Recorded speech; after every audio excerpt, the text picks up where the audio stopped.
نحمده ونصلي على رسوله الکریم اما بعد۔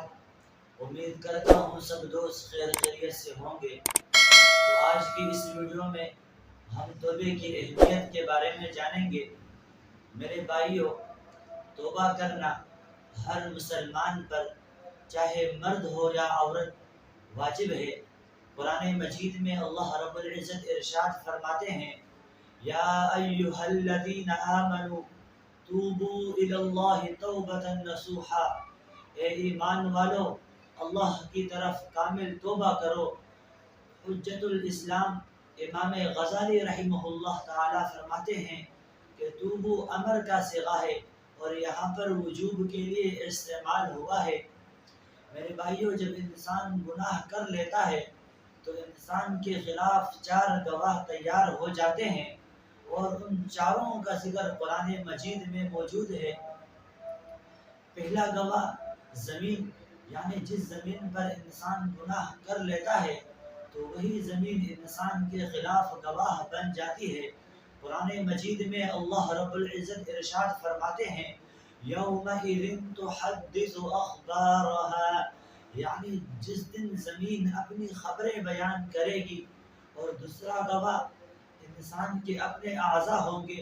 قرآن مجید میں اللہ رب العزت ارشاد فرماتے ہیں، الیوم نختم علی افواہہم وتکلمنا ایدیہم وتشہد ارجلہم بما کانوا یکسبون، یعنی جن اعضاء سے گناہ ہوئے ہیں وہ قیامت کے دن گواہی دیں گے۔ اور تیسرا گواہ انسان کے فرشتے ہوں گے۔ قرآن مجید میں اللہ رب العزت ارشاد فرماتے ہیں، کراما کاتبین یعلمون ما تفعلون، اور اسی طرح چوتھی گواہ جو انسان کے خلاف گواہی دے گی وہ انسان کے نامہ اعمال ہوں گے۔ قرآن مجید میں اللہ رب العزت ارشاد فرماتے ہیں، وَإِذَا الصُّحُفُ نُشِرَتْ، اب سوال یہ ہے جب انسان کے خلاف یہ 4 گواہ گواہی دیں گے تو کیا کوئی ایسی صورت ہے جو انسان اس گواہوں سے بچے اور یہ چاروں گواہ انسان کے خلاف گواہی نہ دے؟ جی ہاں، میرے محبوب پیغمبر ساقی کوثر، شافع محشر، رب کائنات کے دل پر، امام المرسلین، رحمت للعالمین صلی اللہ علیہ وآلہ وسلم نے اس کا بھی طریقہ اپنے امت کو بتایا، اور وہ ہے توبے کا طریقہ۔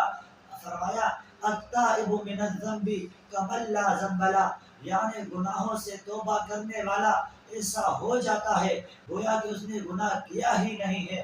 میرے بھائیوں، ویسے تو اللہ رب العزت بڑی ذات ہے، اللہ رب العزت جلیل القدر ہے، اگر چاہیں تو بغیر توبے کے سب گناہ معاف فرما دے، لیکن حقیقی طور پر معافی کے لیے توبہ کرنا ضروری ہے۔ اور صرف توبہ کرنے سے توبہ نہیں ہوتی، بلکہ علماء کرام نے توبہ قبول ہونے کے لیے 3 شرطیں بیان کی ہے۔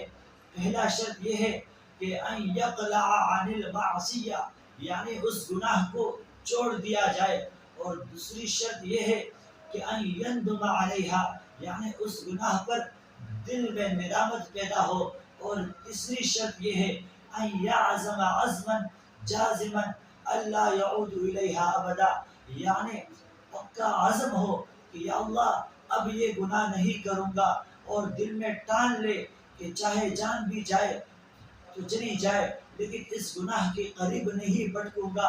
اسی طرح اس عزم کے بعد اللہ رب العزت اپنے بندے پر رحمتوں، برکتوں، محبتوں اور لذتوں کی بارشیں برسا دیتا ہے اور انعامات کا ڈھیر لگا لیتے ہیں۔ قرآن مجید میں اللہ رب العزت ارشاد فرماتے ہیں، وَقُلْتُ اسْتَغْفِرُوا رَبَّكُمْ إِنَّهُ كَانَ غَفَّارًا يُرْسِلِ السَّمَاءَ عَلَيْكُمْ مِدْرَارًا وَيُمْدِدْكُمْ بِأَمْوَالٍ وَبَنِينَ وَيَجْعَلْ لَكُمْ جَنَّاتٍ وَيَجْعَلْ لَكُمْ أَنْهَارًا۔ میرے بھائیوں، اللہ رب العزت ہمارے توبہ کرنے پر ہمیں معافی کا پروانہ، بارشوں کے مہینے، نہروں کے گنجینے اور مال و اولاد کے خزینے اور جنت میں بالا مقام عطا فرما دیتے ہیں۔ تو کیوں نہ ہم توبے جیسے عظیم نعمت کو اپنا لیں اور ہر وقت توبے کا اہتمام کریں، تو امید کرتا ہوں یہ ویڈیو آپ دوستوں کو پسند آئی ہوگی۔ جزاک اللہ۔